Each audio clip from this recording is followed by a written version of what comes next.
tabaski naa may xar mu def effet forcé ma kinke ku ko miim nag yaa ngi fi yoruñu tous dañuy may gën a ànde lii moo waral classante gi am diggante Akhlou Brick ak Ngaaka Blindé ça fait un moment classante bi moo ngi occupé espace public bi te lu mel ni gëj ngeen koo gis depuis classante gi amoon diggante Dip ak Omzo Dollar.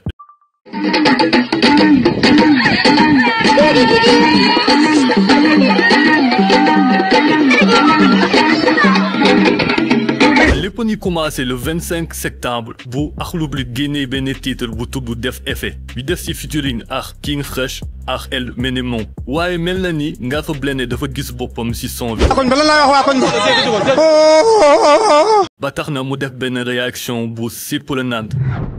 asalaamaaleykum Akhlou classe xam naa ni namoon ngeen ma lii nag mooy toñ ko wéri di laaj leen koy Njaga Mbay ñaari jànk yooyu kii di yuut keneen kii di taal.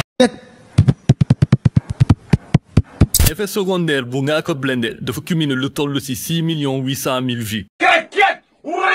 loolu entraîné réaction wu Akhlou Brick avec leur son éphémère. dof yu bon yu xamul musique kese ñoo leen di jey carrière tempo def musique jëkkante buñ yaa bañ son bëggeel xanaa pa avec sa yaay bëggante wuñ yee. yaa Cheikhul Ibrahima Baba Lamine Diassé. bu doon son boo xamante ne aussi il n'est pas à l'aise en à peine un mois Ngaaka Blindé génnee lu toll ci 3 sons pour place ñii di Akhlou Brick mu doon benn moment bu historique ci hip hop Sénégal. instant boobu mën nañ sentir que ni hip hop Galsen dafa renaître à travers des nouveaux concepts yoo xamante ne sénégalais apprécié nañ ko bu baax pour mën nañ ko gis à travers les nouvelles de vie. de son côté aussi Akhlou Brick génnee lu toll ci 4 titres pour contrer kii di Ngaaka Blindé pour la plupart ils ont touché le milieu de vie mais au bout des choses mel na ni affaire yi dafa calmé wu ba tax na yu bëri jàppoon nañ ne place bi jeex na mais.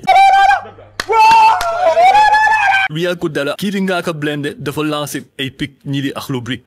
aram nee na ma classe mu nice te bañ a tudd waa këram nee na ma yaayam bëggul saaga tax duma daggal ndayam. risque ragal du ko def. loolu entraîné un second souffle ci classe bi opposé Ngaaka Blindé à Akhlou Brick. au dernier nouvelle Akhlou Brick génne nañ benn titre tuddee ko Mbay Pétaw référence à Ngaaka Blindé mi takta sienu Pétaw. à vrai dire nag son boobu noonu il sera difficile pour Ngaaka Blindé détourner ko parce que sur le fond de l'humour Akhlou Brick posé nañ benn pierre bu difficile la dindi. baaba day bañ a wéet buy wéet nan ko aaraala mën c'est vrai. mais bi dafay nga ni. bu mu jib xaw Baba Njaay moo day digg Ndakaar. Baba Njaay yaa day digg Ndakaar. dégguma. mais selon vous kenn ngeen yaakaar ne mooy gagné classe bi entre Akhlou Brick ak Ngaaka Blindé jox leen ñu seen réaction à travers le commentaire que ñu waxante ba beneen incha allah les peace. voilà bon ok bye bye.